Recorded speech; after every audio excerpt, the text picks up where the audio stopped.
Did you know you can translate just a part of a photo you need instead of translating all the detected text? Samsung Gallery lets you translate only the selected text. Let me show you how. First, open the Gallery app.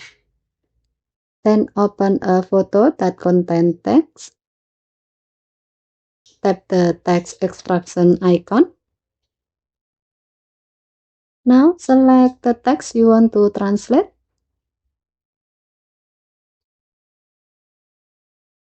Then tap Translate. A translation page will appear with the translated result.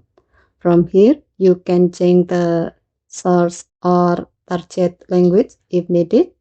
You can also tap the Swap Languages button to quickly reverse the translation.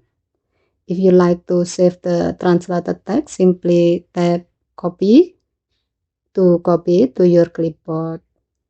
And that's how to translate selected text in a photo on the Samsung Galaxy S26 Ultra. Okay, thank you for watching. Please help to like and subscribe. Have a nice day.